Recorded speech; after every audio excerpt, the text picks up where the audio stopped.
با گذشت یک سال از کشته شدن مهسا یا ژینا امینی که آغازگر جنبش زن زندگی آزادی و اعتراضات سراسری در ایران بود، اروپا همچنان صحنه دادخواهی فعالان سیاسی، حقوق بشر و هنرمندان و شمار زیادی از ایرانیان هست که تلاش می‌کنند صدای هموطنان خودشون باشند. شماری از ایرانی‌های مقیم فرانکفورت و همراه هانا نیومن، نماینده آلمان در پارلمان اروپا، روز پنجشنبه گرد هم اومدن تا بار دیگه صدای دادخواهی مردم ایران باشند. سارا دماوندان گزارش میده. یک سال پس از کشته شدن مهسا، در مبارزه برای دموکراسی و حقوق بشر کجا قرار داریم؟ این عنوان برنامه‌ای بود که پنجشنبه 6 مهر ماه با حضور چهره‌های سیاسی، حقوق بشر، هنرمندان و شماری از ایرانیان در مرکز فرهنگی هنری شهر ماینس آلمان برگزار شد. هانا نیومن، نماینده آلمان در پارلمان اروپا، بهروز اسدی، فعال سیاسی، آسو سیوانیاری، آسیب دیده چشمی در اعتراضات سال گذشته، به همراه والریو کروگر از سازمان بین المللی حقوق بشر و کامران صفیاریان، مجری ناماشنای شبکه ZDF آلمان، به همراه شماری از ایرانیان مخالف حکومت ایران در این برنامه حضور داشتند. از نظر سیاسی کاملا واضح است. سپاه پاسداران مردم خود و کل منطقه را هدف تروریسم قرار می‌دهد. بنابراین آنها باید در لیست تروریستی قرار بگیرند. اما ما هنوز دو مشکل داریم. اولی، قانونی است که چگونه می‌توانیم آنها را در لیست قرار دهیم به گونه‌ای که هیچ دادگاهی اساساً نتواند آن را رد کند.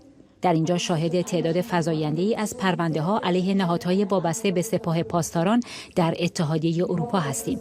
بنابراین من فکر می‌کنم داریم پیشرفت می‌کنیم. مشکل دیگر مشکل سیاسی است. متاسفانه بعضی کشورهای عضو اتحادیه اروپا واقعاً نمی‌خواهند سپاه پاسداران را در لیست تروریستی قرار دهند.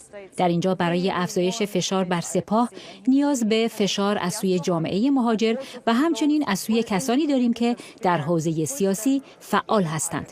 تأثیرات مبارزه یک سال گذشته بسیار مؤثر بود، زیرا که صدای مبارزین داخل ایران را ما تلاش کردیم در اینجا انعکاس بدیم و همزمان از دولتمردان، سیاستمداران و سازمان‌هایی که طرفدار حقوق انسان‌ها و حقوق بشر هستند خواستار این شدیم که از مبارزات مردم ایران که کف خیابان هستند دفاع بکنند و مماشات با رژیم جمهوری اسلامی دست بردارند، زیرا هر گونه مماشاتی در واقع همکاری با نظام جمهوری اسلامی است.